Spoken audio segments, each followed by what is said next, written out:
Alright, hello? So, let's get right into this. I'm sure you know by now all the basics of this room. Let's head back in.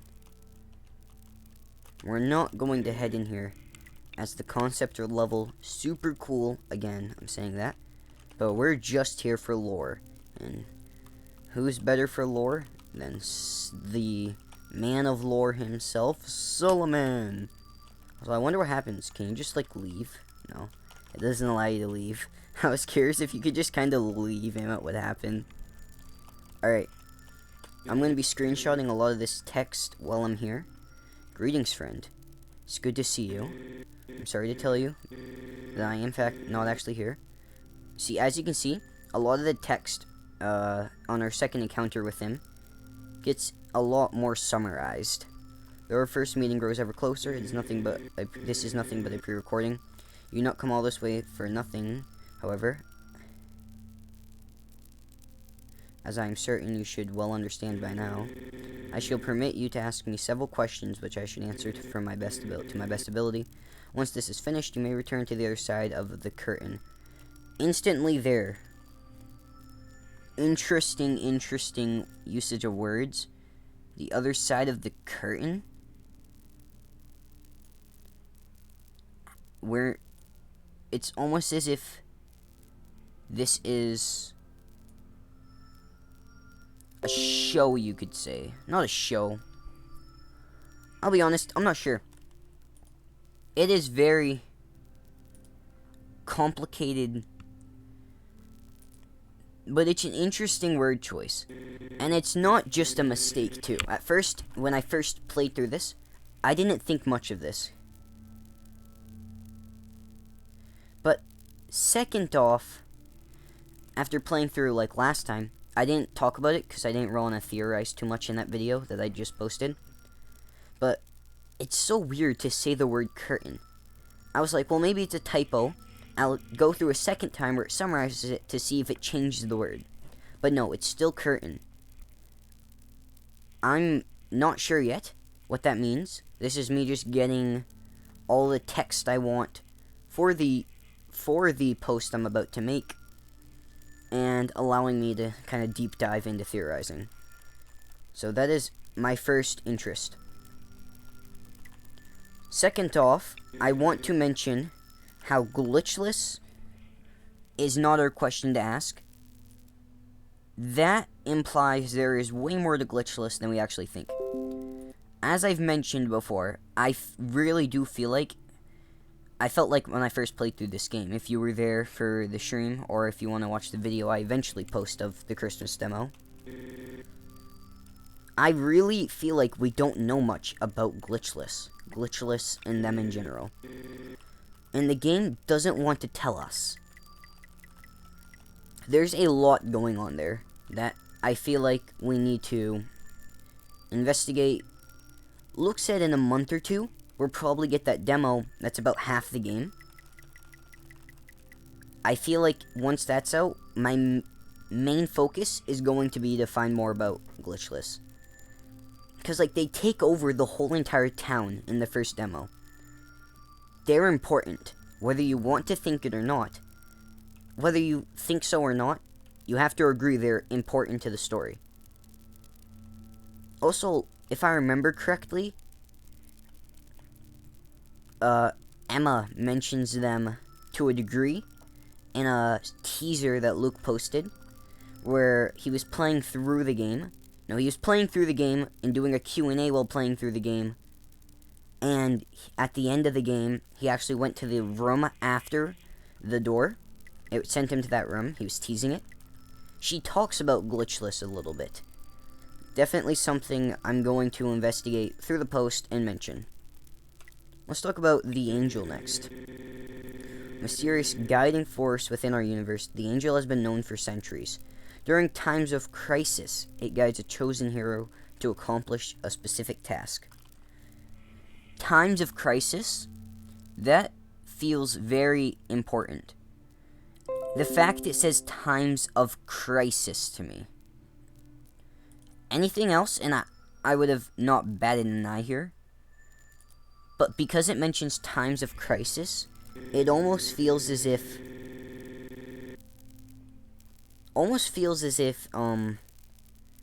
you know, there's a time of crisis right now. That much I can realize. But I'm unsure what it is. It could just be me being dumb, and the time of crisis could be the glitchless taking over. Actually, that's not even me being dumb. That is probably the time of crisis. The crisis is glitchless. But then that also, again, leads to the questioning of what is glitchless. And that we don't know, and the game does not want to tell us yet. So definitely one of the main things we need to find out is glitchless. Despite its fame, the true nature of the angel is a mystery to most. Even the Council of Sages know little about it besides what I just elaborated to you. This is interesting, but nothing to go deep diving into right now. I actually deep dived into it kind of in my first video. The exact nature of its selection process and methods of guiding its subjects is all but entirely unknown to most. Word there is most. I feel like Solomon knows, but I don't feel like he's gonna tell us. So the Council of Sages were founded by a chosen hero from long ago. That is where it gets interesting, right there. We already know a chosen hero is chosen by an angel. Because the Council of Sages were founded by a chosen hero, I'm curious. I don't know if when I screenshot you can still hear me. So, for now on, I'm just going to screenshot and not talk about anything important. Okay, and then I'm going to stop talking. Oh. So yeah. I think if I click OBS, will the timer still be going right now? Alright, it does. Cool. Just in case you can't hear me when I screenshot. So, the Council of Sages, if it's founded by a chosen hero from long past, that means that the angel guided the chosen hero to found this council of sages, who we know sages are able to use magic whenever. And yet nobody knows why the angel did it, because nobody knows the angel's intentions. It's very interesting to me how the Council of Sages, who were founded, if you want to get deep enough, into pretty much founded by an angel, know nothing about the angel. Is that enough to make a theory out of? No. But it is definitely something that is a key point of interest from here.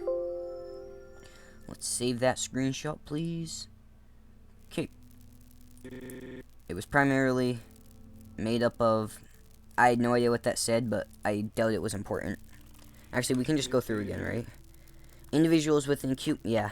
Historically, most of its members have been quite skilled in its use of combat. Yep, I already know that. So magic, the final thing here. Magic could be explained as a sort of concentrated energy that coincides with everything in the universe. Living creatures, inanimate objects, places, ideas.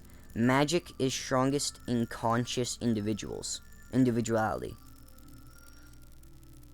This implies that there's magic in everything. I'm just realizing this now. This is pretty much implying that that the computer not Vanny's. Sorry, I've been watching a lot of Security Breach. That the computer that Verity's making. If you want to get technical, has magic. But again, it just says here, magic is strongest in conscious individuality. So, I doubt there's nothing to really dig into there. All individuals possess magic abilities of some sort. However, most are unable to access them except in a crisis state. That is a very interesting line to me. As we know, the only people who it's going to say next, however, some are able to learn how to use the abilities at will, and these are called wizards or sages. What's weird to me is the fact that Verity is able to open the door at the end of the first guidance demo. The only way, as it's mentioned, the only person who could open the door is the so-called wizard. So this probably means he's able to open it because he's able to use magic outside of crisis situations, which means that Verity as well can. And if that's true, that means Verity is a wizard or a sage. Could the Council of Sages be all made up of chosen heroes? I was just thinking, and I was like, man, that makes a lot of sense.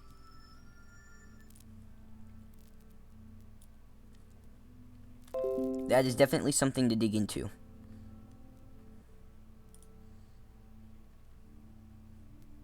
I'll be digging into a lot of this soon and later.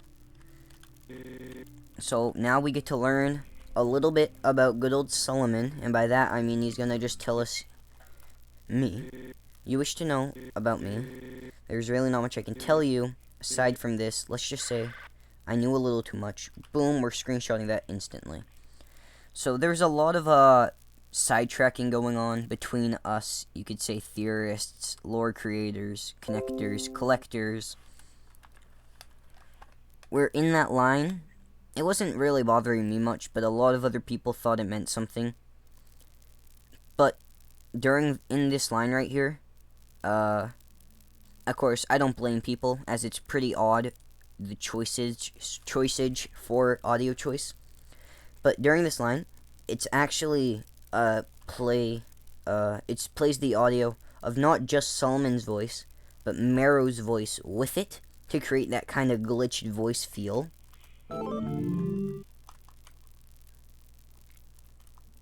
So, because of that, a lot of people were like, oh my god, Marrow might have something to be involved with it. And that would make sense, how his voice is there, you might think that. But my reasoning for why it isn't is because it would make no sense. Why would Marrow be involved with Solomon, who, along with my theories, which I'll get into, in my book, he used to be a member of the Council of Sages. Let's get into the theory, my main theory that I feel is correct. This is the theory that I believe is the right theory, is the correct one, per se. Well, none are totally correct.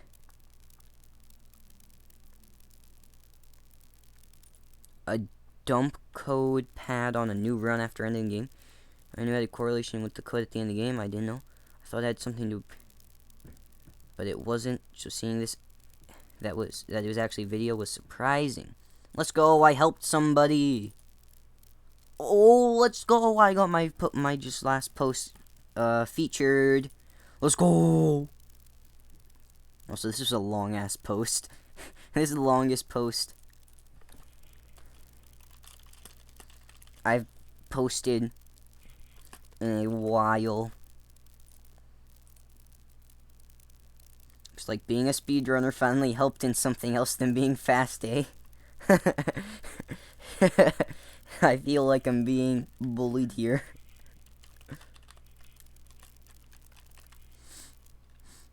But, I mean, he's not wrong. Alright, so I have to pull up my messages with Iron Malaki.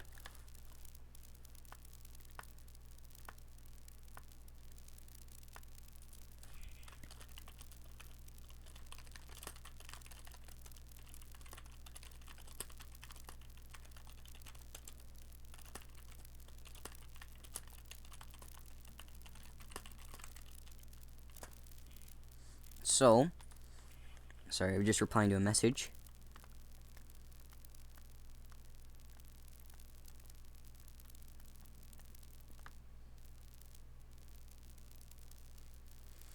So, if you perhaps want to learn about theorizing, sorry it's taking me so long. It's a little bit to scroll, because it was a little bit ago, because we've been talking quite a bit.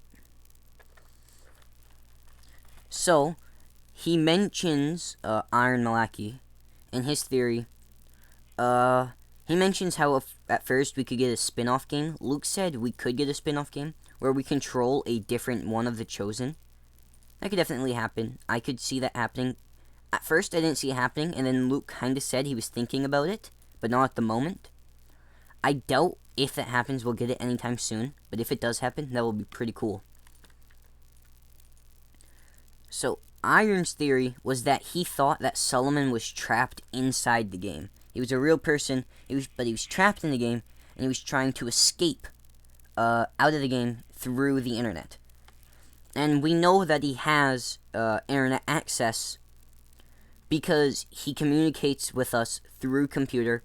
He communicates with us on gamejolt. He has a YouTube account, and he even chatted. Iron makes up that point. He chatted in my stream when I was streaming. He mentioned about the screenshot that I found on prnt./c/sc. And then we found these things called Solomon followers. Well, not me. Iron Malaki found in the files Solomon followers. Those almost like threw me into a whole entire spiral of theorizing. So here's my theory. I don't believe he's a real person. I believe he is in this game. What I do believe, however, is he does have internet access. We know throughout the game that stuff that's in our world, our reality, is in guidance. For example, in the first guidance demo, there's a poster in Verity's room of Undertale. And she mentions how when she gets to the real world, she wants to play Undertale. My guess is the Haven is in our world. It is actually in our world, and they're, like, imagine if, like, that was actually real. They were trapped down there, but they couldn't escape because of everything like that. Not maybe our world, but maybe in a reality where they have access to everything we do. So, because of that, I believe Solomon, as well, found out about guidance and the game online. Somehow, I don't know yet, but I feel like he found out about it, and this spiraled him into what you could call insanity, something of the sort. However, that's how he's been communicating with us, is through guidance and all of that, and chatting on my stream on YouTube. However, when he mentions followers, that is where I felt this theory drive, like actually drive. I feel like he found out about guidance. I feel like he is a chosen one / was a chosen one. I feel like, as I said, everyone on the Council of Sages were chosen ones. So I believe, and hear me out, the person the angel is inside is Verity. But it used to guide Solomon.